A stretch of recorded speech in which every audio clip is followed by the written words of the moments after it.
साथियों, आज की वीडियो में हम लोग डिस्कस करेंगे विलियम शेक्सपियर के द्वारा लिखी गई एक मोस्ट फेमस ट्रेजेडी जिसका नाम है हैमलेट। अगर हम हैमलेट की बात करते हैं तो ये विलियम शेक्सपियर की 4 ग्रेट ट्रेजेडीज में से एक है। अगर हम हैमलेट को एट अ ग्लेंस देखें, यानी कि एक ही नज़र में पूरे प्ले के बारे में थोड़ा सा सरसरी नज़र से देखें, तो किस तरीके से यानी कि इस प्ले को राइट किया है किसने, विलियम शेक्सपियर ने। और विलियम शेक्सपियर का जो जन्म हुआ है वो 1554 नहीं होगा, यहाँ पर सही कर लीजिएगा दोस्तों, 1564 में इनका जन्म हुआ है और 1616 में इनकी क्या हो गई है, मृत्यु हो गई है। नेक्स्ट यहाँ पे डेट ऑफ कंपोजिशन की अगर हम बात करते हैं कि हैमलेट को कब कंपोज किया गया, तो ये 1600 से 1601 के बीच में इसको कंपोज किया गया है। इसकी डेट ऑफ कंपोजिशन है। और एक चीज़ ध्यान रखना, स्टेज पर हैमलेट को परफॉर्मिंग डेट भी यही है, यानी कि 1600 से 1601 के बीच में हैमलेट को परफॉर्म भी किया गया। इसके बाद अगर हम इसके पब्लिकेशन की डेट देखते हैं तो ये पब्लिकेशन की डेट यहाँ पर गलत मेंशन है।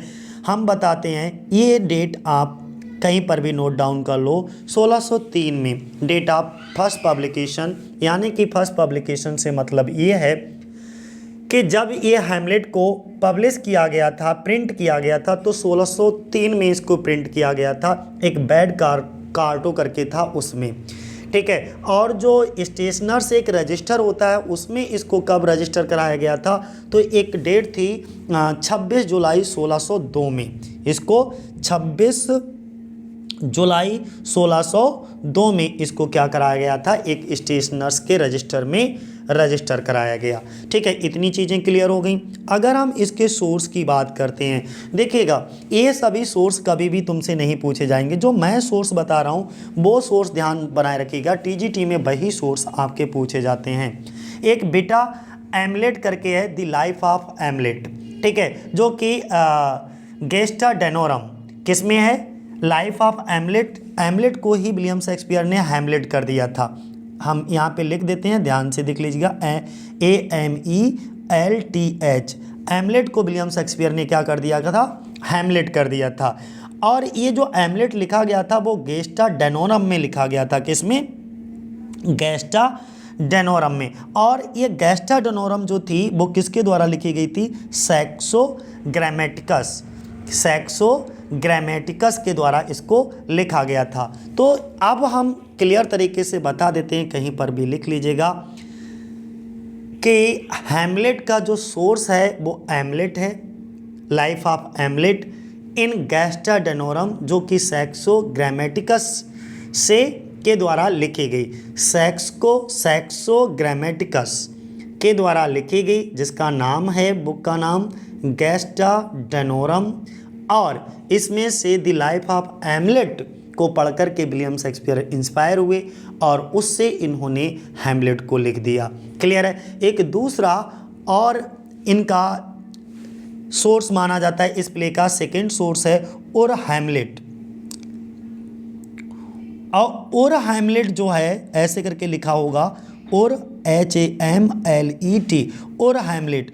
और हैमलेट ये जो लिखा गया पॉसिबली रिटन, मैं कहूँ तो ये किसके द्वारा, थॉमस किड के द्वारा लिखा गया है। और हैमलेट उससे भी इंस्पायर होकर के विलियम शेक्सपियर ने इस हैमलेट को लिखा, ठीक है। और सबसे ज़्यादा हमने स्पेशल सोर्स की अगर हम बात करें, देखो अलग से मैंने लिख रखा है, स्पेशल सोर्स इसका माना जाता है थॉमस किड का सिनेकियन प्ले है एक, जिसका नाम है स्पेनिश ट्रेजेडी, यानी कि थॉमस किड का सिनेकन प्ले है जिसका नाम है स्पेनिश ट्रेजेडी, वो इसका स्पेशल सोर्स है। तो 3 सोर्स इसके मेनली ध्यान बनाए रखना, विलियम शेक्सपियर के हैमलेट के 3 सोर्स। पहला सोर्स कौन सा, द लाइफ ऑफ एमलेट, जो कि गेस्टा डेनोरम में से इंस्पायर है, और ये गेस्टा डेनोरम किसके द्वारा लिखी गई थी, सैक्सो ग्रामेटिकस के द्वारा लिखी गई थी, ठीक है।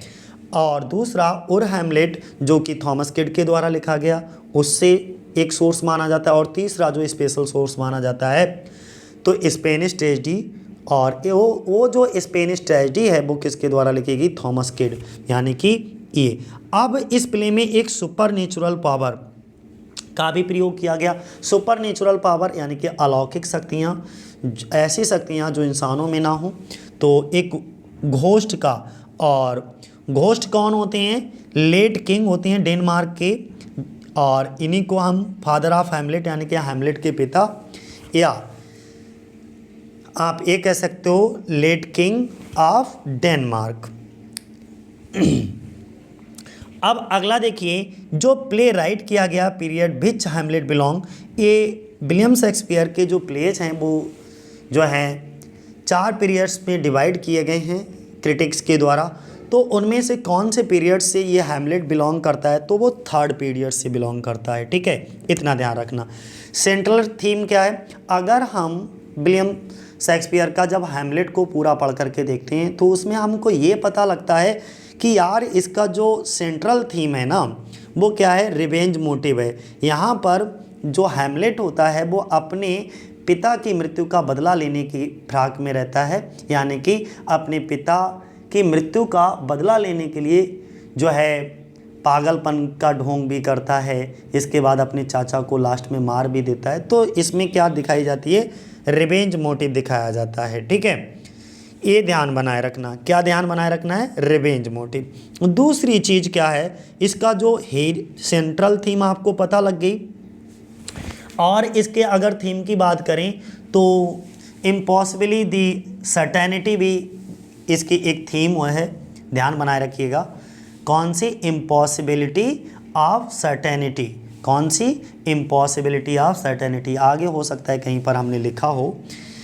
इस प्ले का हीरो कौन है? हैमलेट है। हीरोइन कौन है? ओफेलिया दिखाई जाती है। ओफेलिया किसकी डॉटर होती है? पोलिनियस की डॉटर होती है। और सिस्टर किसकी होती है? लेयर्टिस की होती है। लेयर्टिस की बहन, पोलिनियस की बेटी ओफेलिया, वो इस प्ले की क्या है? हीरोइन है। और हीरो हैमलेट तो दिखाया ही जाता है। इसमें नंबर ऑफ कैरेक्टर कितने हैं? अगर हम पात्रों की बात करें तो 18 मेल पात्र हैं और 2 फीमेल पात्र हैं। ठीक है, ये चीज़ ध्यान रखना, 18 मेल पात्र हैं और 2 फीमेल पात्र हैं।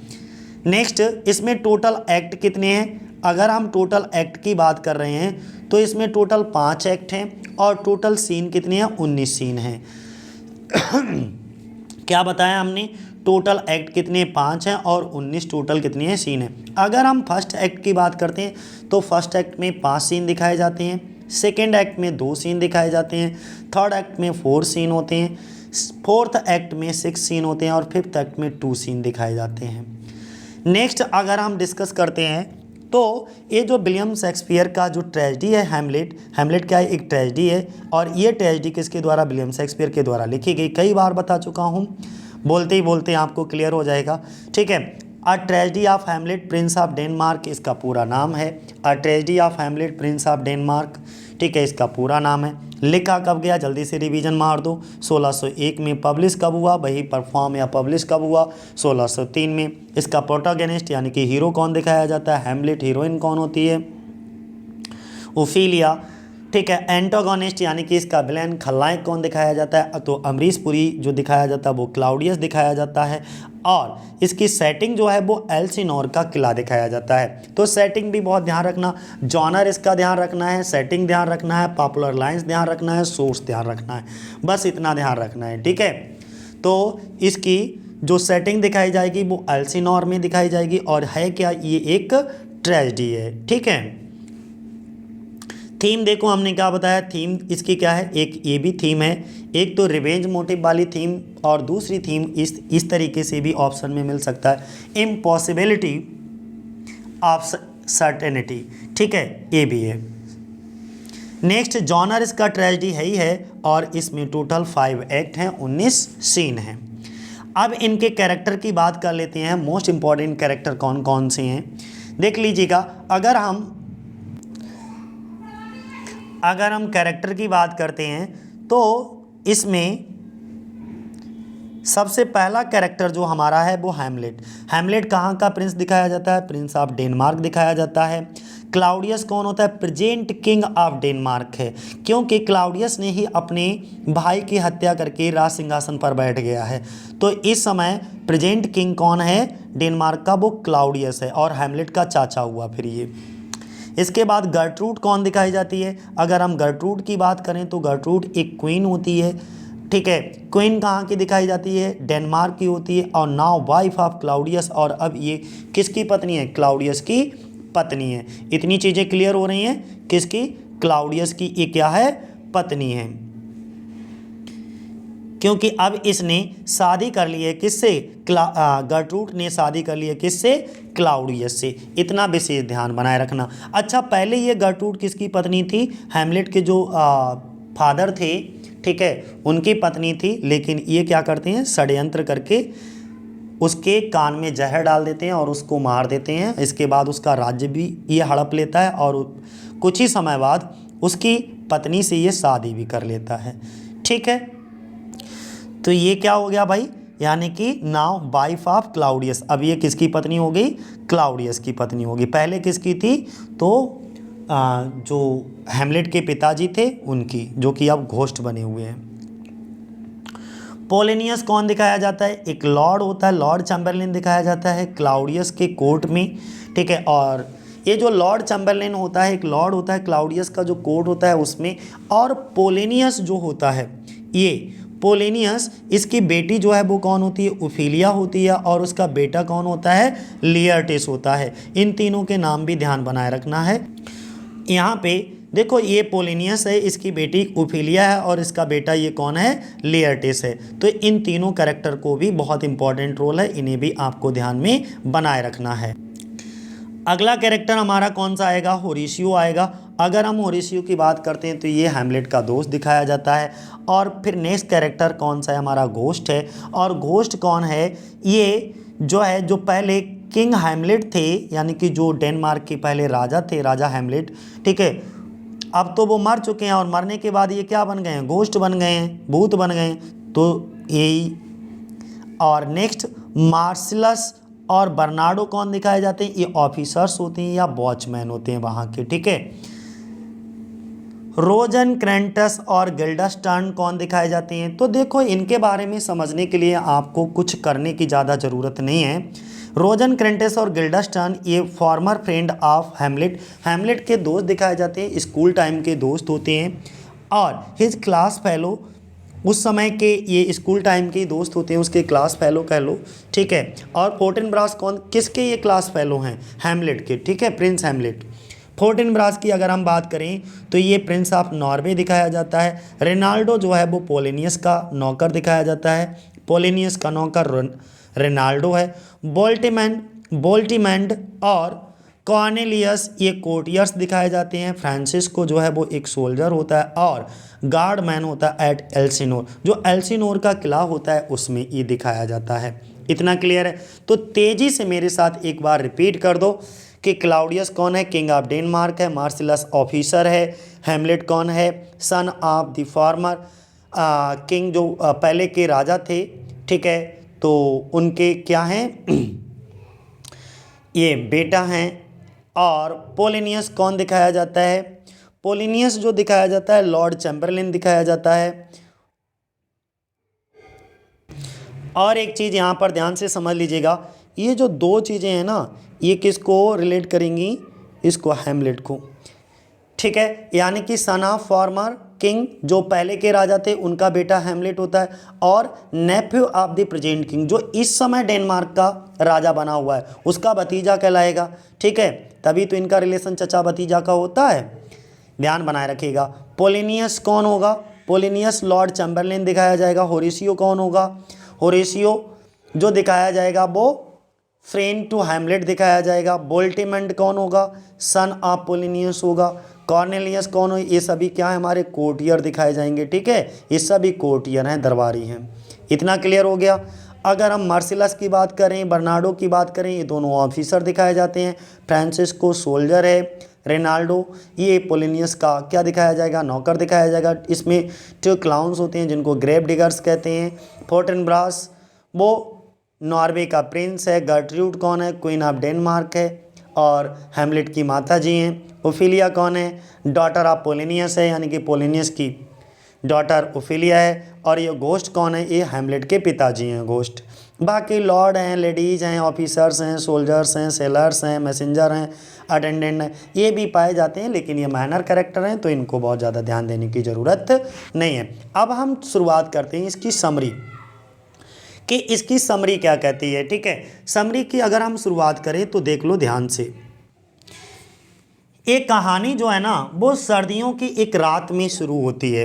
ये जो कहानी है हमारी वो सर्दियों की एक रात में शुरू होती है और दरबार के दो पहरेदार होते हैं, और वो दोनों पहरेदार कौन कौन से होते हैं ज़रा सुन लीजिए।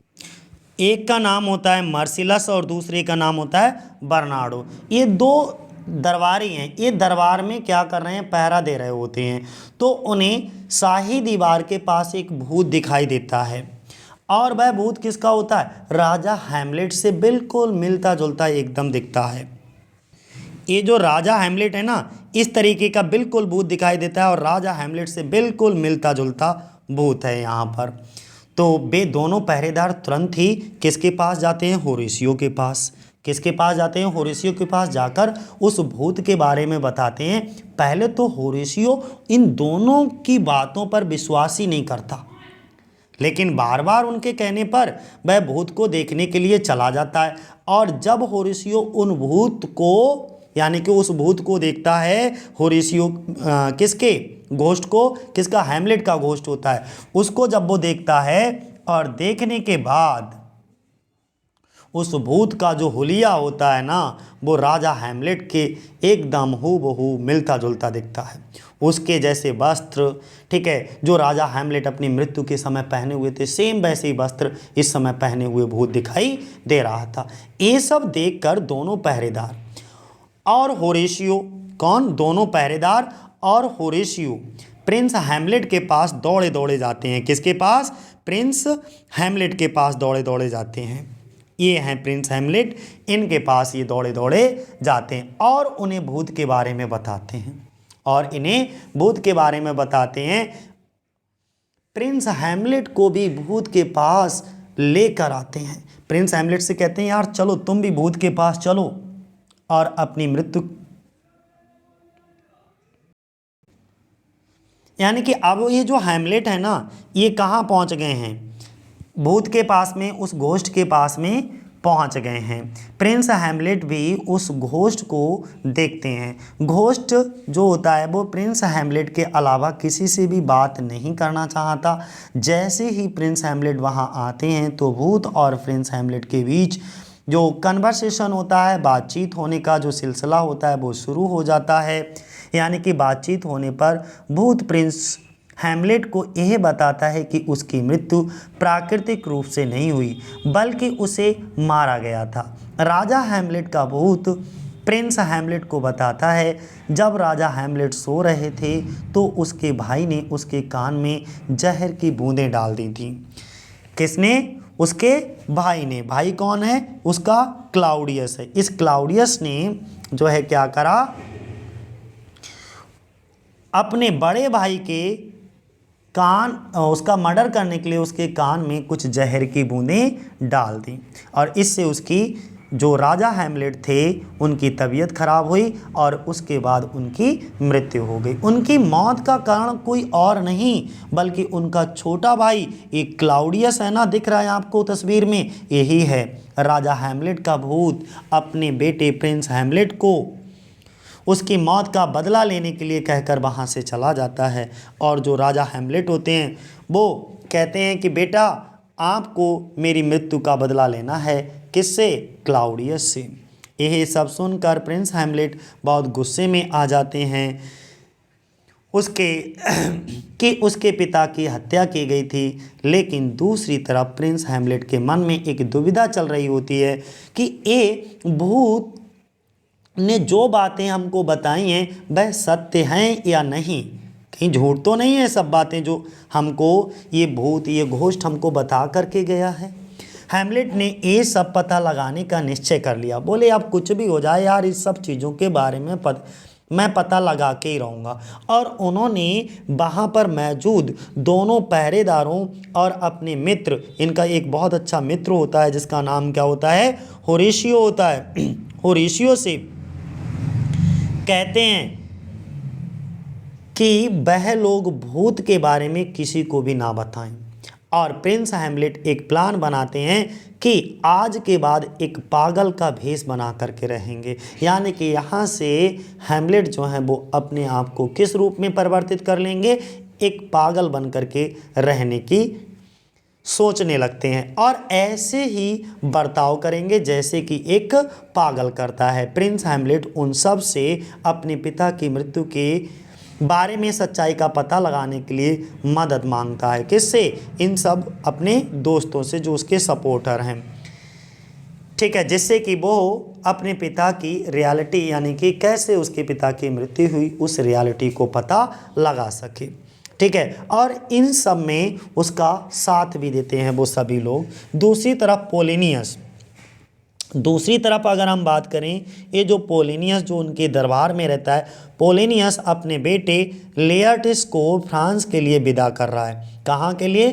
फ्रांस जाने के लिए कह रहा है और अपनी बेटी ओफेलिया से कहता है कि वह प्रिंस हैमलेट से दूर रहे, वो ज़्यादा मुलाकात ना करे। किससे? प्रिंस हैमलेट से, क्योंकि प्रिंस हैमलेट की दिमागी हालत ठीक नहीं है, वो पागल हो चुके हैं। काफ़ी दिन तक प्रिंस हैमलेट एक पागल होने का नाटक करते रहते हैं। दरबारी पोलिनियस जो होता है ये वाला, वो डेनमार्क के राजा क्लाउडियस के पास जाते हैं। राजा क्लाउडियस व उनकी पत्नी, जिनका नाम क्या होता है? गर्ट्रूड होता है। ये राजा क्लाउडियस और गर्ट्रूड से कहते हैं कि उसके पुत्र की ये हालत ओफेलिया के प्रेम में हुई है। क्या हुआ? राजा क्लाउडियस और उनकी पत्नी, जिनका नाम अब क्या है, नाम तो वही है, रानी क्वीन गर्ट्रूड, से कहते हैं कि उनके पुत्र की ये हालत उसकी बेटी ओफेलिया के प्रेम में हुई है, क्योंकि आपका पुत्र हैमलेट जो है वो मेरी बेटी ओफेलिया से बहुत ज़्यादा प्यार करता है। लेकिन राजा क्लाउडियस ये नहीं मानते और सच्चाई जानने का प्रयास करते हैं। राजा क्लाउडियस जो है ना, वो हैमलेट के साथ में पढ़ने वाले दो व्यक्ति होते हैं जिनका नाम होता है रोजनक्रेंटिस। क्या नाम होता है? रोजनक्रेंटिस और गिल्डस्टन। रोजनक्रेंटिस और गिल्डस्टन, इनको भी ध्यान बनाए रखना। ये जो है हैमलेट के साथ में स्कूल में ही पढ़ने वाले दो दोस्त होते हैं, ठीक है, दो साथी होते हैं, को बुलाते हैं और उन्हें ये आदेश देते हैं कि वे दोनों प्रिंस हैमलेट को की जासूसी करते रहें और उनके पागलपन के, जो प्रिंस हैमलेट है ना, वो पागलपन का जो ढोंग कर रहे हैं, उस पागलपन के पीछे क्या कारण है ये जानने का क्या करें, वो प्रयास करें। इसके बाद राजा क्लाउडियस पोलिनियस से कहते हैं, कौन? राजा क्लाउडियस कहते हैं किससे? पोलिनियस से। इससे कहते हैं, कौन कहता है? राजा क्लाउडियस। ये जो हैं वो कहते हैं कि यदि प्रिंस हैमलेट ओफेलिया के प्रेम में पागल हुए हैं, किसके? ओफेलिया के प्रेम में पागल हुए हैं, तो ओफेलिया को प्रिंस हैमलेट से मिलवाया जाए ताकि प्रिंस हैमलेट की दिमागी हालत सही हो सके। पोलिनियस अपनी बेटी ओफेलिया और हैमलेट को मिलवाने की व्यवस्था करता है और उन दोनों के बीच में हो रही बातों को पोलिनियस और यानी कि ये राज दरबारी और वो राजा जो जिसका नाम गर्ट्रूड है, यानी कि उसका चाचा प्रिंस हैमलेट का चाचा, ये दोनों छुप करके उसकी बातों को सुनते हैं।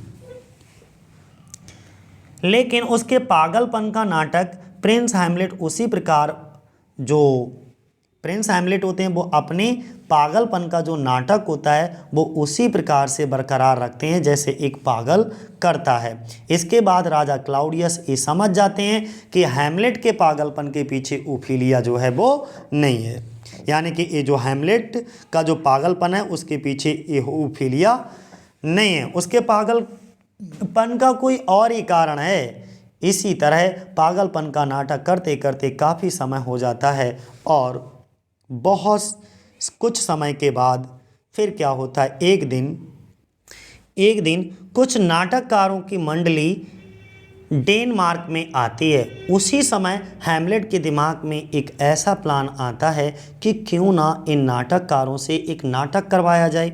अगर हम इन नाटककारों से एक नाटक करवाएंगे और वह नाटक उस तरह का होगा जिस तरह उस भूत ने बातें यानी कि भूत ने जो बातें हैमलेट को बताई थीं बिल्कुल उसकी पटकथा वैसी ही होगी। ठीक है, उसके पिता की हत्या उसके ही भाई ने उसके कान में जहर डालने से की थी और इसके बाद उसने राजा को मारने के बाद, यानी कि भाई राजा को, किंग हैमलेट को मार दिया। मारने के बाद उसकी पत्नी के साथ शादी कर ली और उसका सारे साम्राज्य का मालिक बन बैठा। कौन? ये क्लाउडियस। किसको? किंग हैमलेट को मारने के बाद उसके राज्य को भी हड़प लेता है और उसकी पत्नी से क्या कर लेता है? शादी कर लेता है। कुछ इसी तरीके की कहानी पर आधारित वह उस नाटककारों की मंडली से डेनमार्क में एक नए प्रकार का नाटक करवाना चाहता था, play with in a play. ठीक है, उसके मरने के बाद अपनी भाभी के साथ शादी कर लेता है और वहाँ के साम्राज्य को भी ये क्या कर लेता है? अपने नाम कर लेता है। ये सब नाटककारों द्वारा प्रस्तुत होते देख क्लाउडियस वहाँ से चला जाता है। जब ये नाटक खेला जा रहा होता है तो ये क्लाउडियस देख रहा होता है, तो ये वहाँ से चला जाता है और ये जब ये जा रहा होता है इसके फेशियल एक्सप्रेशन, इसकी एक्टिविटी को कौन ऑब्जर्व कर रहा होता है? इधर इसके दो हैमलेट और इसका मित्र होरेशियो।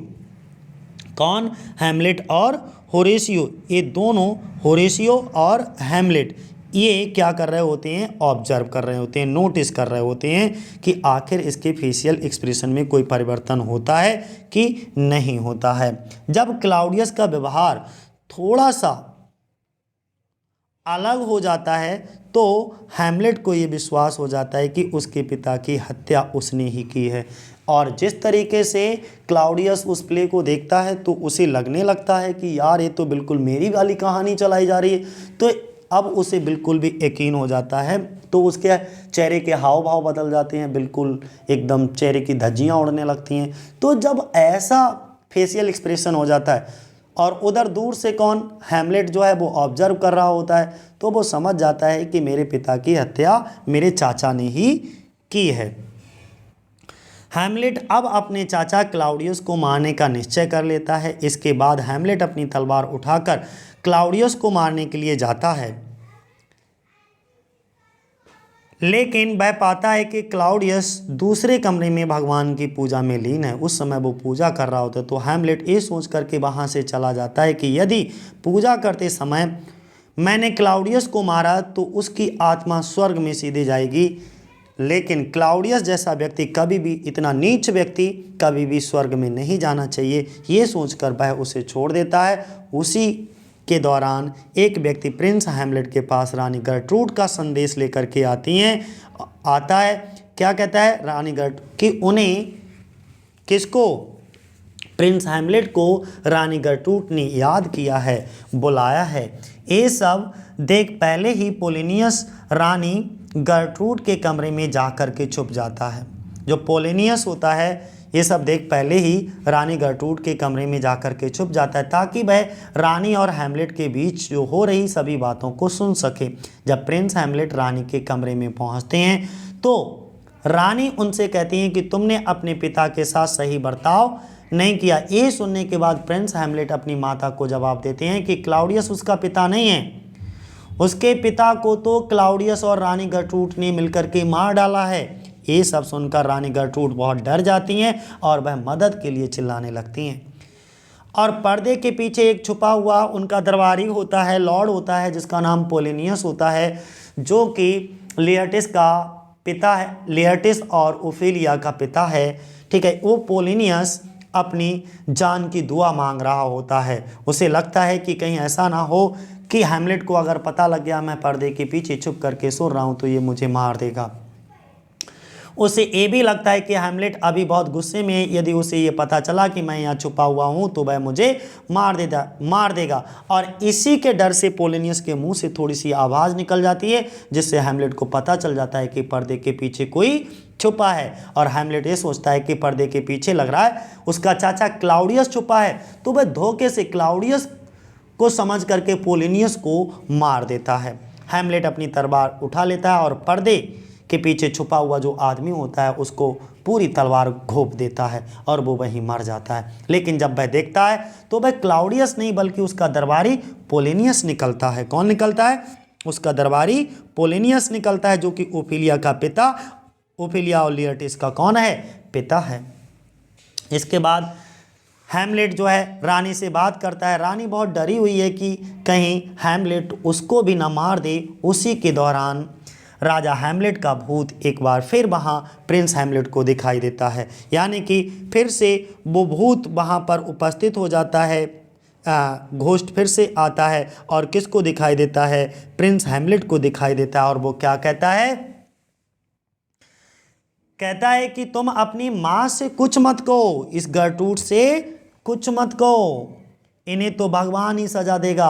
और ऐसा कहने के बाद भूत वहां से चला जाता है। वह भूत प्रिंस हैमलेट का को ही दिखाई देता था। ये तो मैं पहले भी बता चुका हूँ। ये जो किंग हैमलेट थे वो सिर्फ उनका जो भूत था, घोस्ट, वो सिर्फ प्रिंस हैमलेट को ही दिखाई देता था। ये सब सुन करके प्रिंस हैमलेट अपनी माँ को वहाँ से जाने देता है। और जैसे क्वीन गर्ट्रूड राजा क्लाउडियस के पास जाकर के ये बता देते हैं कि हैमलेट ने एक दरबारी पोलिनियस का कत्ल कर दिया है, तो क्लाउडियस के मन में एक नया विचार आता है कि किस तरह से प्रिंस हैमलेट को मारा जाए, किस तरह से प्रिंस हैमलेट को मारा जाए। ये किसके मन में? क्लाउडियस के मन में, यानी कि अब हैमलेट के चाचा क्लाउडियस हैमलेट को मारना चाहते हैं।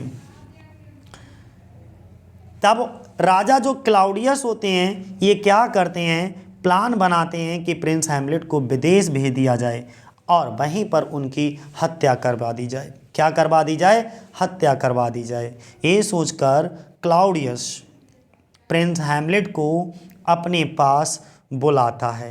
कहाँ बुलाता है? अपने पास।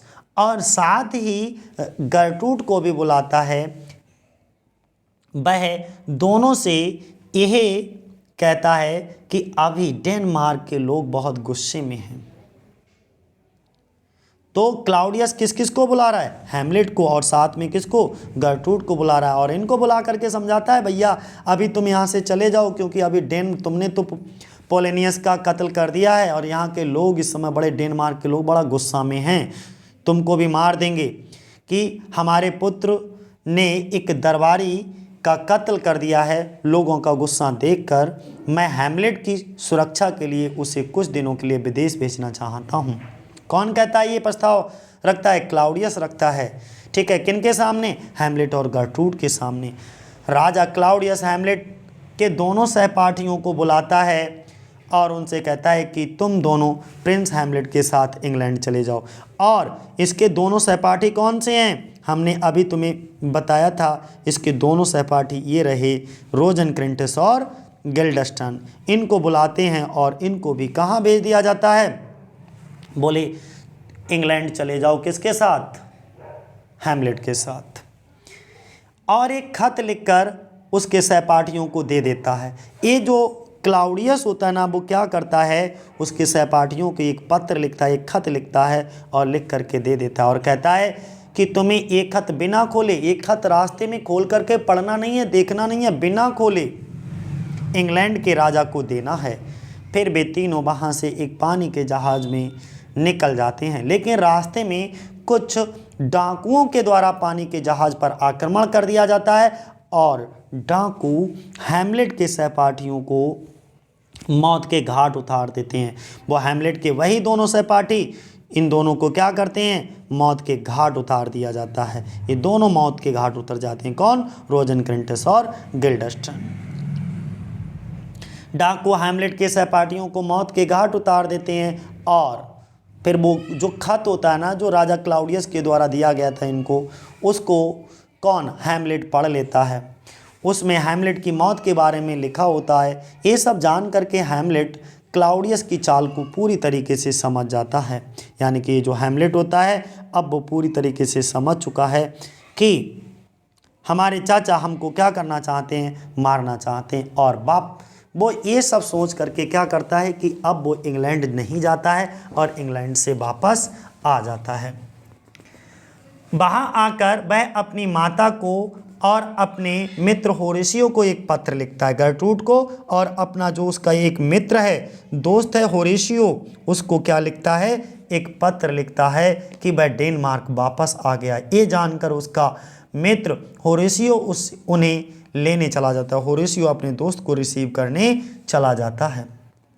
दूसरी तरफ पोलेनियस के पुत्र को ये पता चलता है कि पोलेनियस किसका पुत्र था, अभी अभी हमने पिक में आपको बताया था, अरे नहीं, पोलेनियस किसके पिता थे, लियर्टिस की। तो पोलेनियस के पुत्र को पता लगता है, यानी कि लियर्टिस को पता लगता है कि मेरे पिता की हत्या कर दी गई है, तो वह भी फ्रांस से वापस आ जाता है। तो उसे आकर पता चलता है कि उसकी बहन ओफिलिया ने, इसने क्या कर ली है, आत्महत्या कर ली है। ओफिलिया किस तरह मरी ये तो किसी को नहीं पता होता है, लेकिन उसकी लाश एक तालाब में मिलती है। ये सब जानकर लियर्टिस बहुत गुस्से में होता है। हैमलेट अपने मित्र के साथ वापस आ रहा है, तो रास्ते में उसे 2 कब्र खोदने वाले ग्रेव डिगर्स मिलते हैं, और उन कब्र खोदने वालों को एक कंकाल की खोपड़ी मिलती है। क्या मिलती है, एक कंकाल की खोपड़ी। वह खोपड़ी जब हैमलेट देखता है तो वह पहचान जाता है कि एक खोपड़ी तो एक जेस्टर की है, एक यूरिक की है, जो कि हमारे दरबार में था। फिर उसके बाद हैमलेट पूछता है कि एक कब्र किसके लिए खोदी जा रही है। कौन पूछता है, हैमलेट पूछता है कि एक कब्र तुम लोग किसके लिए खोद रहे हो। तो जो ग्रेव डिगर होते हैं वो इसका जवाब देते हैं कि एक जो कब्र है वो पोलेनियस की बेटी ओफिलिया ने अपने पिता की मृत्यु का शोक सहन नहीं कर पाई और खुद को ख़त्म कर लिया है, उसके लिए खोदी जा रही है। यानी कि जो इस प्ले की हीरोइन है ओफिलिया, उसके लिए ये कब्र खोदी जा रही। ये सुन करके, क्योंकि ये किसकी लवर होती है, प्रिंस हैमलेट की लवर होती है, तो हैमलेट जब ये सुनता है कि हमारी प्रेमिका ने, लवर ने, ओफिलिया ने और इस प्ले की हीरोइन ने क्या कर लिया है, सुसाइड कर लिया है, खुद को मार दिया है, ख़त्म कर लिया है, ये जानकर प्रिंस हैमलेट बहुत दुखी होते हैं। वहाँ पर पोलिनियस का बेटा लियर्टिस भी आ जाता है। ये जो पोलिनियस का बेटा है लियर्टिस, वो भी यहीं पर आ जाता है और हैमलेट को देखकर बड़ा गुस्से में हो जाता है। यानी बहुत गुस्सा आ रहा है लियर्टिस को, किस पे, हैमलेट के ऊपर बहुत गुस्सा आ रहा है। और उसने लड़ने की कोशिश भी करता है। कौन, लियर्टिस लड़ने की कोशिश करता है, किससे, पोलिनियस से। क्लाउडियस भी वहाँ आ पहुँचता है, बीच में क्लाउडियस आ जाता है और उन दोनों को लड़ने से रोकता है। उनसे कहता है कि तुम दोनों यहाँ पर मत लड़ो, अगर तुम दोनों को एक दूसरे से लड़ना ही चाहते हो तो मैं तुम दोनों के बीच एक तलवारबाजी का मुकाबला रख दूंगा। राजा क्लाउडियस पोलेनियस के बेटे लियर्टिस से अकेले में कहते हैं कि लड़ाई के दौरान मैं तुम्हारी तलवार में जहर लगा दूंगा, तुम किसी भी तरह से सिर्फ एक बार हैमलेट को घायल कर देना, और वह घायल होते ही कुछ देर बाद मर जाएगा, क्योंकि तुम्हारी तलवार पर बहुत सारा जहर लगा होगा। लियर्टिस भी इस सब के लिए तैयार हो जाता है। राजा क्लाउडियस एक जूस का गिलास भी वहाँ रख लेते हैं और उसमें भी जहर मिला देते हैं, क्योंकि डबल प्लानिंग होती है। वो सोचते हैं कि अगर इसकी तलवार के जहर से मृत्यु नहीं हुई तो ये जीत करके आएगा, तो ये जूस पिएगा और जूस पी करके फिर इसकी मृत्यु हो जाएगी। उसमें भी जहर मिला होता है। राजा क्लाउडियस सोचते हैं जब वह विश्राम के दौरान हैमलेट मेरे पास आएगा तो मैं उसे ये जूस का गिलास दे दूंगा जिसको पीकर प्रिंस हैमलेट की मृत्यु हो जाएगी। लड़ाई के दौरान लियर्टिस हैमलेट को घायल कर देता है और लड़ाई होते उन दोनों की तलवारें एक दूसरे से बदल जाती हैं। हैमलेट भी जहर लगी तलवार से लियर्टिस को घायल कर देता है, जिससे लियर्टिस की मृत्यु हो जाती है। दूसरी तरफ जहर मिला हुआ जूस रानी गर्ट्रूड पी जाती है उधर, और जब रानी गर्टरूड उस जहर मिले हुए जूस को पी जाती है, जिसे पीने के बाद स्वाभाविक है कि रानी गर्टरूड की क्या हो जाएगी, मृत्यु हो जाएगी, और उनकी मृत्यु हो जाती है। ये सब देखकर प्रिंस हैमलेट क्लाउडियस को मारने के लिए उसकी तरफ दौड़ता है, क्योंकि हैमलेट को भी पता चल जाता है कि उसे जहर लगी तलवार से घायल किया गया है, उसकी मृत्यु बहुत जल्दी होने वाली है। तो वो मन में सोचता है मेरी मृत्यु होने से पहले कैसे मैं अपने दुश्मन से बदला ले लूँ, अपने चाचा को भी मार डालूँ। तो वह क्लाउडियस को मारना चाहता है और क्लाउडियस को मार डालता है, यानी कि उसके पीछे दौड़ता है और उसको भी चाकू घोंप करके तलवार से मार देता है।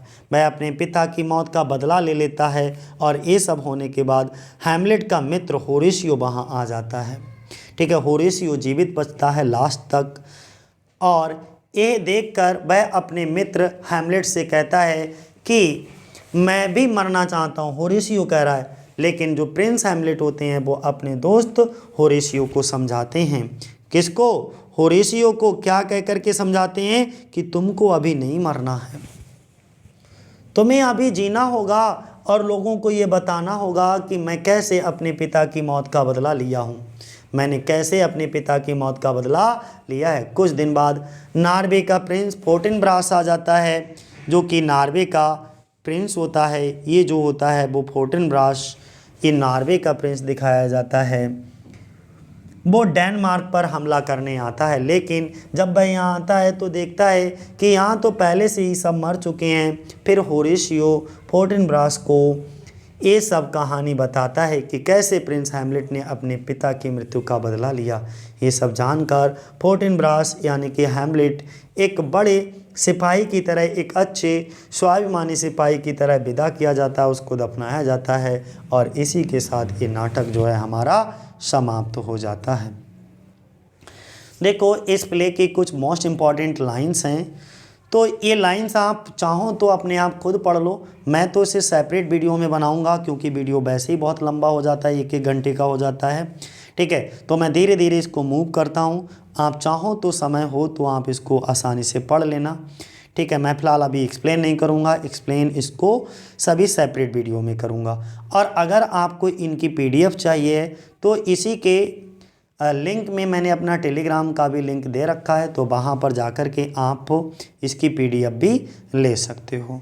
ठीक है, और अगर आप हमारी लाइव क्लास ज्वाइन करना चाहते हो तो ये कुल 499 का मामूली सी फीस रखी गई है इंग्लिश लिटरेचर के, सिर्फ इंग्लिश लिटरेचर की। तो अगर आप ऐप पर ज्वाइन करना चाहते हो तो उसे भी आप ज्वाइन कर सकते हो। आज के लिए इतना ही साथियों। जय हिंद, जय भारत।